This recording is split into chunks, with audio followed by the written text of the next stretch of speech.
एक छोटे से गांव में रामू लोहार नाम का एक गरीब लोहार रहता था। उसका घर मिट्टी और फूस का बना हुआ था। उसके पास अपनी छोटी सी भट्टी और औजार जिनसे वो पूरे गांव के लोगों के लिए हल, दरांती, कुल्हाड़ी, कुदाल और घोड़ों की नाले बनाया करता था। रामू मेहनती तो बहुत था, लेकिन मेहनत का सही मूल्य उसे कभी नहीं मिला। लोग उससे काम करवाते परंतु मजदूरी देने में टाल मटोल कर देते। कोई कहता रामू अगले हफ्ते दे दूंगा, कोई कहता अभी पैसे नहीं है, सल बिके तो दे दूंगा, और कुछ तो ऐसे भी थे जो कभी पैसे देते ही नहीं थे। रामू का संघर्ष। रामू की पत्नी गोमती और 2 छोटे बच्चे थे। घर का चूल्हा अक्सर खाली ही रह जाता। बच्चे भूख से रोते तो रामू का दिल टूट जाता, परंतु रामू हार मानने वाला आदमी नहीं था। वो रोज सुबह उठकर भट्टी जलाता और लोहे पर हथौड़ा चलाता। उसका सपना था कि एक दिन वो अपने बच्चों को पढ़ा लिखाकर बड़ा आदमी बनाएगा, पर सपने और हकीकत में बहुत फासला था। गाँव में मेले की तैयारी। एक दिन गाँव में बड़े मेले की घोषणा हुई। आसपास के गाँव से लोग आने वाले थे। मेले में घुड़दौड़ की प्रतियोगिता भी रखी गई थी। प्रतियोगिता जीतने वाले को बड़ा इनाम मिलने वाला था। रामू के मन में विचार आया कि अगर मैं किसी घोड़े के लिए मजबूत और टिकाऊ नाल बना दूं तो मालिक जीत सकता है और शायद मुझे भी अच्छा इनाम मिल जाए। नाल बनाने की कोशिश। रामू ने दिन रात मेहनत। उसने सबसे बढ़िया लोहे को भट्टी में गलाकर 4 नालें तैयार की। हर चोट पर वो ये सोचता कि ये नाल किसी की किस्मत बदल सकती है, शायद मेरी भी। मेला वाले दिन सुबह सुबह रामू उन नालों को लेकर मेले में पहुंचा। उसने बहुत से घोड़ों के मालिकों को अपने नाल दिखाए, लेकिन सभी ने कहा हमारे पास पहले से नाल है, हमें नई नाल की जरूरत नहीं। रामू निराश हो गया। उसकी आंखों में आंसू आ गए। उसने सोचा शायद किस्मत हमेशा मेरी दुश्मन ही रहेगी। किस्मत का मोड़। तभी एक घोड़े का मालिक दौड़ते हुए आया। उसका घोड़ा शेरा अचानक लंगड़ा गया था, क्योंकि उसकी एक नाल टूट गई थी। प्रतियोगिता शुरू होने में थोड़ी ही देर थी। वो आदमी परेशान होकर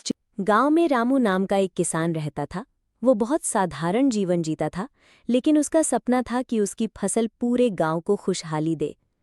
सुबह सूरज निकलने से पहले ही वो बैल लेकर खेत की ओर निकल जाता। धूप, बारिश और ठंड, किसी भी मौसम में उसने हार नहीं मानी। एक साल भारी सूखा पड़ा। खेतों में पानी नहीं था, बीज सूखने लगे। गांव के लोग हताश हो गए, लेकिन रामू ने हिम्मत नहीं हारी। उसने तालाब खोदने की पहल की और गांव वालों को भी साथ जोड़ा। सबने मिलकर मेहनत की और आखिरकार खेतों में पानी पहुंचा। कुछ महीनों बाद खेतों में हरी भरी फसल लहराने लगी। गांव वाले खुश होकर बोले, रामू भाई, आपकी मेहनत और विश्वास ने हमें बचा लिया। रामू मुस्कुराते हुए बोला, किसान कभी हार नहीं मानता, क्योंकि उसकी मेहनत ही गांव की ताकत होती है। सुनहरीपुर गांव धूप में नहाया हुआ है। हरे भरे खेतों और खुश बच्चों का आश्रय स्थल।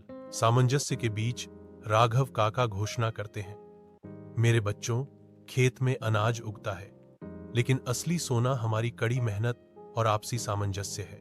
ग्रामीण काम कर रहे हैं। उनके चेहरे सूरज की गर्मी और उनकी मेहनत की समृद्धि को दर्शाते हैं। सूखे गांव में मातम छाया हुआ है, क्योंकि परिवार अपने घरों को छोड़ रहे हैं।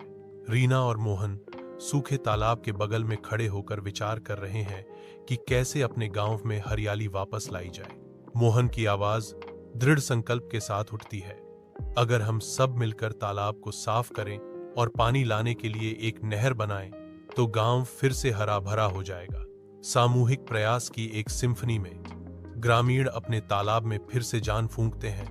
बच्चे मिट्टी के साथ भागते हैं, बुजुर्ग प्यार से पेड़ लगाते हैं। राघव काका की आवाज ज्ञान से गूंजती है, याद रखना बेटे, गांव की असली ताकत उसकी मिट्टी में नहीं, बल्कि ग्रामीणों की एकता में है। एकजुट ग्रामीण